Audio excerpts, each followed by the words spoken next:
दान पुण्य जप तप किया, तीर्थ किए हजार, पर्यावरण संरक्षण ना किया तो ये सब हैं बेकार। जी हाँ दोस्तों, नमस्कार। मैं दुर्गेश आप सभी का अपने YouTube चैनल यूजफुल लर्निंग में स्वागत करता हूं। दोस्तों, आज की इस वीडियो में हम बात करेंगे बहुत ही महत्वपूर्ण मुद्दे के विषय में। वो मुद्दा है पर्यावरण। और आज की इस वीडियो में हम मुख्यतः बात करेंगे पर्यावरण दिवस के बारे में। हम इस वीडियो में बात करेंगे पर्यावरण दिवस के इतिहास के विषय में, 2022 में पर्यावरण दिवस के थीम के विषय में, तथा COP26 में भारत द्वारा की गई 5 महत्वपूर्ण घोषणाएं। तो जी हाँ दोस्तों, चलिए वीडियो शुरू करते हैं। दोस्तों, अगर आप इस चैनल पर नए हैं तो चैनल को सब्सक्राइब कीजिए, वीडियो को लाइक और शेयर जरूर कीजिए। दोस्तों, वीडियो शुरू करते हैं। दोस्तों, विश्व पर्यावरण दिवस यानी वर्ल्ड इन्वायरमेंट डे क्यों मनाते हैं पर्यावरण दिवस? सबसे पहले हम यह जान लेते हैं। पर्यावरण दिवस जो है वो पर्यावरण की सुरक्षा और संरक्षण हेतु मनाया जाता है। पर्यावरण की रक्षा हेतु जागरूकता और कार्रवाई को प्रोत्साहित करने के लिए यह दिवस मनाया जाता है। मुख्यतः यह पर्यावरण की सुरक्षा के लिए मनाया जाता है कि हम कैसे पर्यावरण को सुरक्षित रख सकें, कैसे इसका संरक्षण कर सके। और यह इसलिए भी मनाया जाता है कि कैसे इस समाज में पर्यावरण के महत्व को बताते हुए उसके लिए जागरूकता फैलाई जा सके। जो आम जनमानस है उसको कैसे बताया जा सके कि पर्यावरण हमारे लिए क्यों महत्वपूर्ण है, उसकी जागरूकता के लिए, तथा जो भी हम कार्रवाई कर रहे हैं पर्यावरण को बचाने के लिए उसमें और तेजी लाने के लिए इसको मनाया जाता है। अब बात आती है कब मनाते हैं पर्यावरण दिवस। दोस्तों, हर वर्ष 5 जून को यह दिवस मनाया जाता है। आगे हम बात करेंगे पर्यावरण दिवस का इतिहास क्या है, आखिर कब से शुरुआत हुई इस दिवस की, क्या रहा है इसका इतिहास।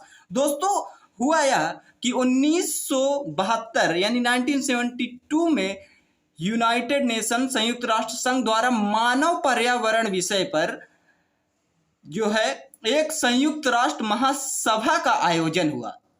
यह महासभा स्टॉकहोम स्वीडन में आयोजित हुई। इसी आयोजन के दौरान विश्व पर्यावरण दिवस का सुझाव आया। दोस्तों, यहाँ पे महत्वपूर्ण बात है कि विश्व पर्यावरण का सुझाव कब आया? 1972 में मानव पर्यावरण विषय पर स्टॉकहोम में संयुक्त राष्ट्र महासभा के आयोजन में विश्व पर्यावरण दिवस का सुझाव आया। अब आगे अगर हम बात करें कि पहली बार कब मनाया गया, इस सुझाव के बाद 5 जून 1974 को पहली बार पर्यावरण दिवस मनाया गया।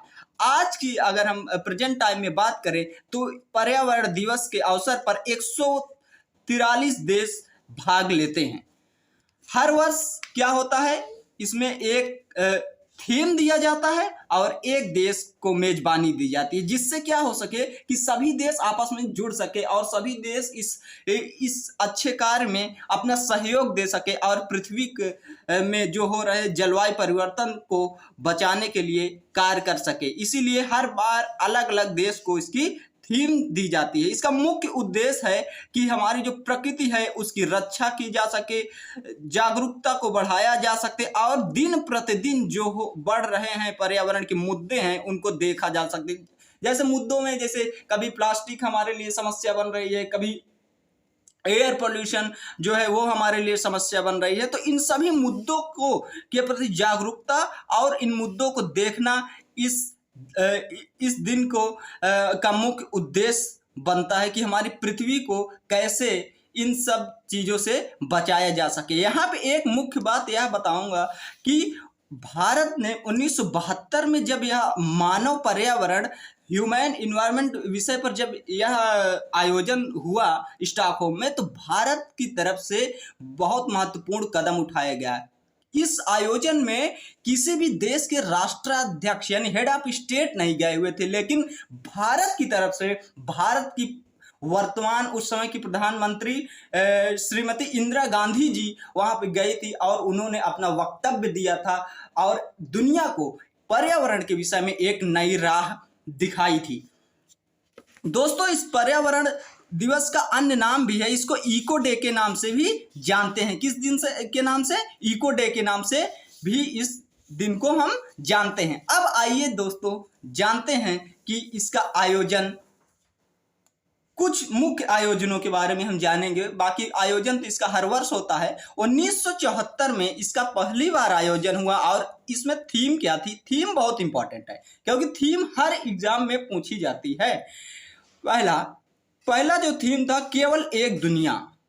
ये थीम पहली बार 1974 में, और इसकी मेजबानी किसने की थी? यूएसए ने इसकी मेजबानी की थी। दोस्तों 2018 में भारत ने इसकी मेजबानी की, पर्यावरण दिवस की, और इसमें थीम रखा गया बीट प्लास्टिक पॉल्यूशन। 2021 में जो किया था उसने आयोजन पर्यावरण दिवस का, उसमें पाकिस्तान जो कि मेजबान कंट्री था और उसने इसको मतलब आयोजित किया गया था पाकिस्तान में, और उसकी थीम थी इको सिस्टम रिस्टोरेशन। और 2022 की अगर हम बात करें जो बहुत ही महत्वपूर्ण है, तो 2022 में जो देश है वो जो इसका आयोजन जहां पे होगा वो है स्वीडन। स्वीडन एक देश है और इसका थीम है, बहुत इंपॉर्टेंट है, केवल एक पृथ्वी, ओनली वन अर्थ। इसका मतलब क्या है?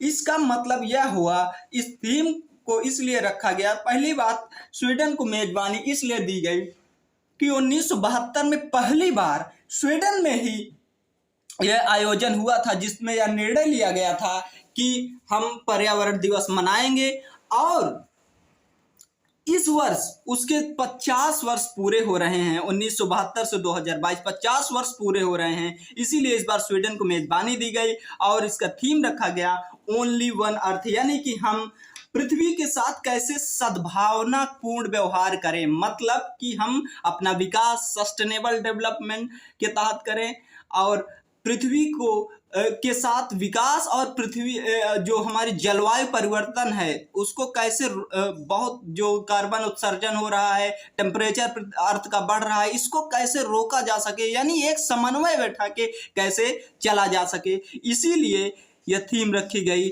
ओनली वन अर्थ, केवल एक पृथ्वी। यह थीम 2022 पर्यावरण दिवस की है। दोस्तों यहाँ पे एक महत्वपूर्ण बात और बता दूं कि 1972 में ही जो स्टॉकहोम में सम्मेलन हुआ, उसी में यह निर्णय लिया गया कि पर्यावरण पर एक महत्वपूर्ण ऑर्गेनाइजेशन भी होना चाहिए जो कि इसकी देख रेख कर सके, और उसी निर्णय के बाद से संयुक्त राष्ट्र पर्यावरण कार्यक्रम यानी UNEP, United Nation Environment Programme की स्थापना हुई, और जिसका हेडक्वार्टर कहाँ पे है? नैरोबी में है। अब आते हैं दोस्तों, शुरुआत में हमने बताया कि भारत ने अनेकों प्रयास किए हैं, जैसे 1972 में इंदिरा गांधी जी का वक्तव्य, और उसके बाद अभी लेटेस्ट में अगर हम बात करें जो COP26 यानी हर वर्ष जो ये बैठक होती है कॉन्फ्रेंस ऑफ पार्टी की जलवायु परिवर्तन के विषय में, COP26 में भारत ने बहुत ही महत्वपूर्ण जो घोषणा की है, श्री नरेंद्र मोदी जी ने घोषणा की है। आयोजन इसका पहली बात बता दें कि स्कॉटलैंड ग्लासगो में हुआ इस बार COP26 का आयोजन, और इसमें 5 महत्वपूर्ण घोषणाएं भारत ने की है, जिसे हम पंचामृत के नाम से भी जानते हैं। पहली घोषणा भारत की, भारत 2030 तक अपनी गैर जीवाश्म ऊर्जा क्षमता को 500 गीगावाट तक पहुंचाएगा, यानी जो भी भारत की नॉन फॉसिल एनर्जी कैपेसिटी है उसको 500 गीगावाट तक पहुंचाएगा। महत्वपूर्ण है ये।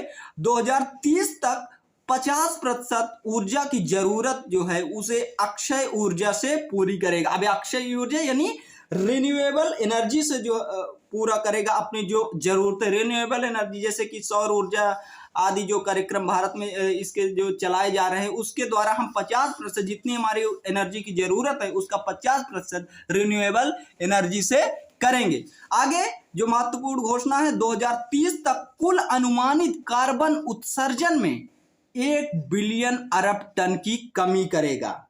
यानी जो भी प्रोजेक्टेड कार्बन एमिशन है भारत का, उसमें कितनी कमी करेगा? 1 बिलियन। इसको बहुत ही ध्यान दीजिएगा, 1 बिलियन टन की कमी करेगा। अगला जो अनाउंसमेंट है भारत का वो है 2030 तक भारत अपनी अर्थव्यवस्था की कार्बन तीव्रता को 45% से भी कम करेगा। यानी जो भी हमारी वो कार्बन इंटेंसिटी है अर्थव्यवस्था में, उसको 45% तक हम कम करेंगे। यह भारत की चौथी महत्वपूर्ण घोषणा। और पांचवी और बहुत ही महत्वपूर्ण घोषणा जो भारत ने की वो है 2070 तक भारत नेट जीरो का लक्ष्य हासिल करेगा। यानी नेट जीरो का मतलब जीरो एमिशन ऑफ कार्बन का लक्ष्य भारत 2070 तक हासिल करेगा। यह बहुत ही महत्वपूर्ण है। कब तक हासिल करेगा? 2070 तक नेट जीरो का। एक और वर्ड जो प्रधानमंत्री नरेंद्र मोदी ने दिया वो उन्होंने दिया लाइफ नाम से एक शब्द दिया है, जिसमें उन्होंने कहा है एल यानी लाइफ का जो उन्होंने फुल फॉर्म बताया वो है लाइफ स्टाइल फॉर एनवायरमेंट। इन्होंने प्रधानमंत्री जी ने इस वर्ड को दिया लाइफ स्टाइल फॉर एनवायरमेंट यानी लाइफ। तो दोस्तों यह था वीडियो विश्व पर्यावरण दिवस के विषय में, जिसमें हमने आपको बताया पर्यावरण दिवस के इतिहास के विषय में, भारत की महत्वपूर्ण घोषणाओं के विषय में, और यह दिवस क्यों मनाया जाता है इसके विषय में। दोस्तों अगर आपको वीडियो पसंद आया हो तो प्लीज वीडियो को लाइक और शेयर करें, चैनल को सब्सक्राइब करें। थैंक यू, नमस्कार।